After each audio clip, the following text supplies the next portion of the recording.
Well, good afternoon. My name is Bill Miller, and I teach chemistry at Sacramento City College in Sacramento. And I'd like to talk today about progress towards building an undergraduate research group at a community college. And the first thing I'd like to say is, as anybody who has tried something similar might say, is that it's a tall task.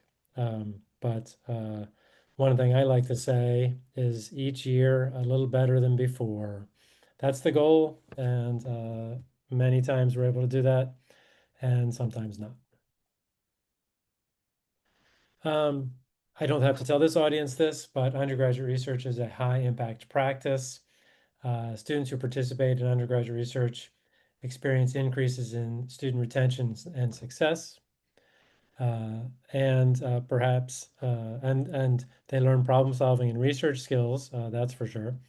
They are more likely to pursue graduate school, and they report more satisfaction with their educational experience.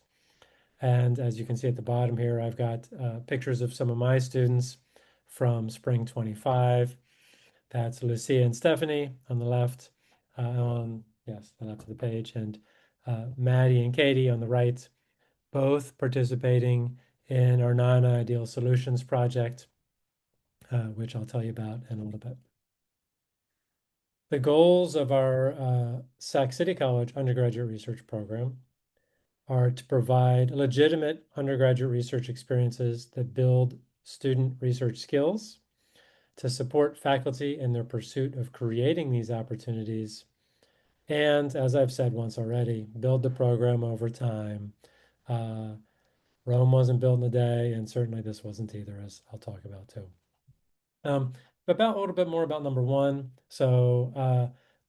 Provide that students learn research skills, and then because what we see is that, and the idea behind starting this program at Sac City College is that uh, we want to provide opportunities that are as close as possible to the opportunities that a student might get when attending from their first year of college, a four-year university, such as our main transfer institutions, UC Davis and Sac State. And this program is built around the idea of what can we do to help our students so that they are successful after they transfer and well beyond.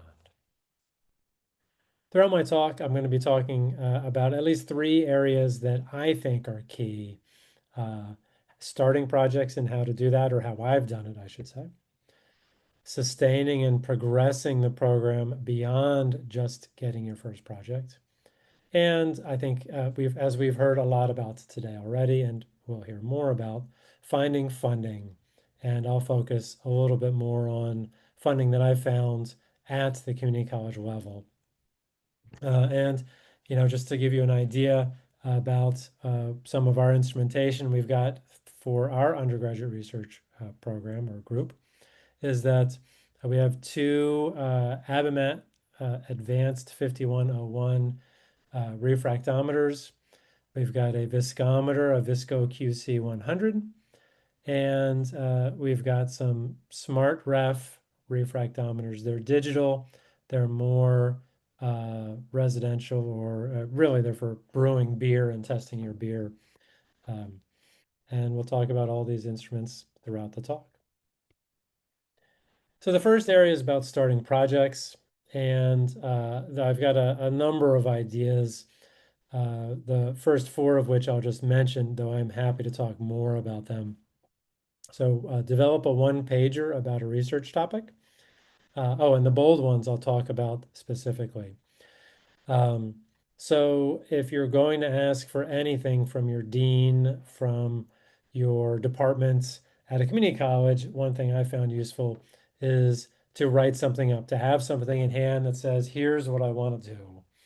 Because when you have that, it becomes much more real.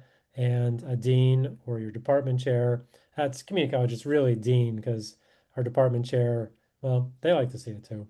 Um, they can then pass it on and say, I have a faculty member who's interested in doing something And here's one piece of evidence that they will. As you'll see, I started with one or two students really, and a simple idea. Um, and I will say this, I've gotten a lot of ideas from JChem Ed, so it is one of the things I subscribe to. And sort of an off, a little bit different idea. Uh, I end up making the posters for my students a lot of the time, and by making the poster, that helps me figure out a lot of things about the project, and then it's much more tangible for the students to figure it out. Students are acquiring skills. I have not gotten to the idea that they're acquiring how to develop their own poster through reading literature, although long term we're working on that too.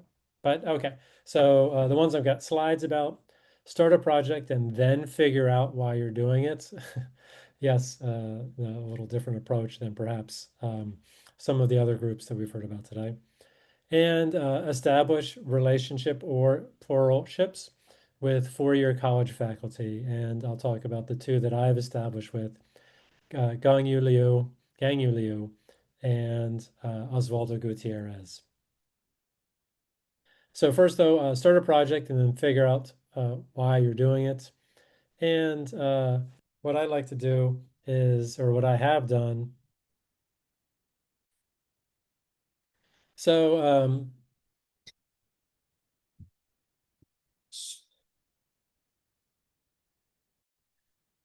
sorry about that. Okay, let's resume. Start a project and then figure out why you're doing it. I know, a different approach than many people take. Um, I am, see, I'm focused on teaching the students skills about research, and I can teach them skills about research without having knowing what they're doing necessarily. Although I guess, I sort of had an idea. And really, the research does not have to be publishable. Our goal is to have research that is posterable, turned into a poster.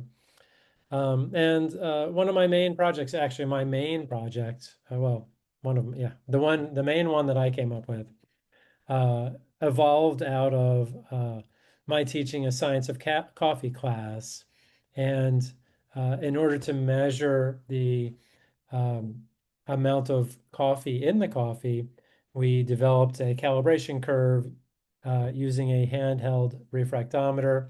It's pictured here. It's 20 bucks. And what I realized is they're actually pretty good. I mean, you have to be pretty good to measure the changes in the concentration or the amount of coffee, the total dissolved solids in coffee, because it's only between 1 and 2% ever for a coffee. Well, I guess it could be a little smaller, like anyway, but that's the general range. And to be able to measure that relatively accurately, um, using a handheld device is pretty cool. So I thought, why don't we apply this to chemistry? It's inexpensive. These were 20 bucks. I think they're still about 20 bucks. They're 20 bucks pre-pandemic. There might be 25 now each. And this is an image from um, Amazon. But really, the big take-home message I'm going to talk about in this first area is establish relationships with four-year college faculty. My first mentor in this regard was Professor Gang Yu Liu from UC Davis. UC Davis is about 25 minutes from Sacramento City College.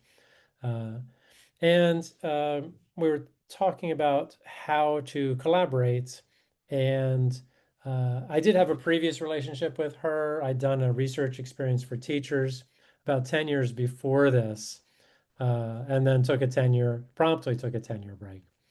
But what we decided was a good way to get Sac City College students over to UC Davis was to bring them two at a time, get them trained to use field emission scanning electron microscopy, and we were just doing hair samples. Um, and then I would give seminars about Gang Yu's work and the work that we did on the project as far as dissemination of her results to the community. And it was 3 semesters, 2 students per semester. And we did get 6 students trained. And yes, that is an SEM image of my hair right there. And then that was 2012 and 2013. We then went to 2014, and Gang Yu had a PhD student who wanted an education project as part of her thesis work. And that's Shay Lee's Ross there in pictured. We didn't end up with Gang Yu picture, did we? No. And at the time, I was teaching an experimental class called Advanced General Chemistry Honors. And Shay Lee's brought a project that she'd done some initial work with to my students. We worked on the project for 2 semesters, about 12 students per semester worked on it, and we were actually able to get a publication. The project was to grow mung beans uh, in solutions of nanoparticles versus nanopure water and see if there were differences. And there were considerable differences. Um, and we could quantify those, and the students learned how to, they learned about nanoparticles, they learned about doing research and doing statistics, participating in research. And it was just a really great experience. And it was not mine. It was brought to me, which was amazing. And again, you and I have continued to collaborate over the years. We have a second publication on modeling, educational modeling of AFM. Um, but I will move on in the interest of time to my much more recent collaboration with Professor Osvaldo Gutierrez of UCLA. And this is a computational chemistry collaboration where students at Sac City College and other community colleges at this point work with grad student mentors to do computational chemistry of organic chemistry reactions. Um, and there's Osvaldo and I. Fun fact, Osvaldo's a former student of mine, and so I don't, it's great to be back in touch with him after all these years. Um, the collaboration started in spring 25 with 8 community college students. And fall 25, it was up to 15.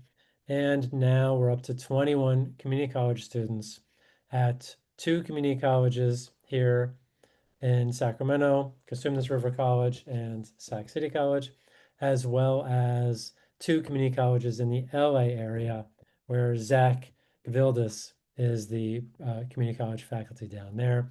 We're now involving UCLA and UC Davis grad student mentors, and it's just a great project. That was so yes, getting a mentor really helpful. Gang, you helped me in so many ways, especially about learning how to publish. Um, and anyway, so but next, once you start, how do you sustain? How do you progress? How do you grow? How do you make it a little better each year? Well, one of the things I like to do is record videos of things such as whenever we give a poster, I record a video describing the poster. Whenever I give a talk, I do a practice talk and I record it and I save that in my Canvas and or access it on my website. I have a YouTube channel. Um, and really, the website helps me stay organized, and the Canvas helps me stay organized. Uh, you know, plan on being the continuity of your research group. Plan on being the everything almost.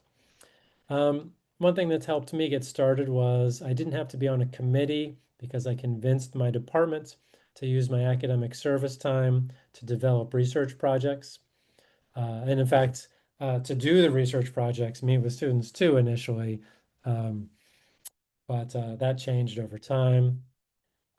Work with your colleagues to fill a class. You'll see that part of this, we now have classes, undergraduate research classes, but we didn't always. There were at one point 3 chem faculty in my department who each had about 2 to 4 students each. That became 10 students, which was a class. once you have 10 students for a class, again, you can talk to your dean about writing curriculum and getting curriculum and getting somebody paid. At least one of the three of us got paid each semester. We hold an undergraduate research conference. I have to credit my time with the ACS Sacramento local section and working on event planning with them to lower the activation energy for holding my own conference. I also have to credit Dr. Tanya Atkins and Dr. Marissa Agnew, two of my colleagues who really helped pull things together for that. And again, it's an undergraduate research conference just of Sac City students. Um, but then last, in bold, make research part of your full-time teaching load. I know nothing uh, makes research more sustainable at a community college than meaning you have less other teaching to do. And so writing curriculum, getting butts in seats, because that's how community college gets paid, by having butts in seats. And right, if you can put butts in seats at community college, you can teach a class. So how do we do that? Well, I had developed probably 15 years ago a class called Advanced General Chemistry Honors, modeled after a similar class at our sister college, American River College. Theirs was a 1-unit lecture. I decided to make mine a 1-unit lab so we could get advanced lab experiences for our students. Then Dr. Tanya Atkins, uh, my good friend and colleague, uh, right before COVID, wrote up 2 more research classes so that our students could have 3 different semesters of research, or 3 different classes, usually 3 different semesters. And all of these have an overall class cap of 10. 10 is a lot of students to be doing research with, but it is a lot less than most other classes, except for there's a number of um, technical education, career education classes that also have class caps of 10. So there was a precedent for it. Um, and as of fall 2025, we are running one section of 10 plus students for the computational chemistry that I talked about. That does require Gen Chem 1 and 2 before enrollment. And then we have a wet chemistry project, which I'll talk about next. No requirements. We teach everything necessary to do the project. And in fact, a bunch of our students take the wet chemistry project first and then progress to the computational chemistry project once they meet the prereqs. Well, the wet chemistry project is both super simple and has a lot of aspects to it. We look at binary solutions of alkanes, alcohols, cycloalkanes, and aromatic compounds that can serve as fuel surrogates. And we vary the mole fraction in solution by weighing them out, taking their mass. And then we measure the refractive index, and it turns out that just about every solution you can think of is non-ideal to some level. At the bottom here, we've got our progression from that handheld refractometer to the SmartRef, which is a digital one. And we go from 20 to 25 bucks to $250 to $300 for this SmartRef. And then very recently, basically this spring, we've gotten 2 pretty much research grade refractometers, and we'll show some results for that coming up.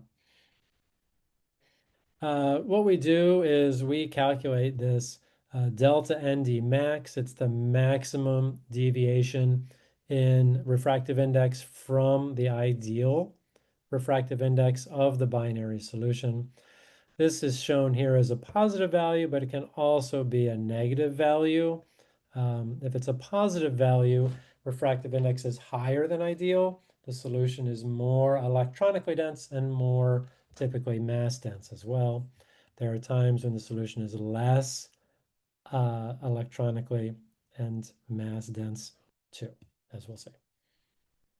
And here's sort of where we are so far. I will tell you that this is a poster that will be in the Division of Physics section on Wednesday night, 6 to 8 p.m. refractive indices for binary solutions of two N-alkanes and binary solutions of a N-alkane in a primary alcohol. That's the poster title. What we do is we plot the maximum deviation in the change in refractive index on the y-axis, and then we plot a volume ratio, which I'll be happy to tell you about more, or my students will be at the poster. The open circles are for two alkanes, that's literature data. The primary alcohols are our data, and there are, yes, I could spend hours talking about this, but I won't. But this is the result of the work that we're doing, and we're slowly transforming the data on this graph from SmartRef preliminary data to ABIMAT, hopefully publishable data. In the interest of time, we'll go on. Finding funding at community college, two things I've found is it's always good to have a hard quote for an instrument because you never know when money is going to come up, um, expire, or need to be spent, especially around this time of year. And then ally yourself with campus affinity programs, in particular MESA. Some of the other sources of funding, I think, have already been talked about here. And so I'll move on. Always have a hard quote for an instrument. Right now is use it or lose it money time.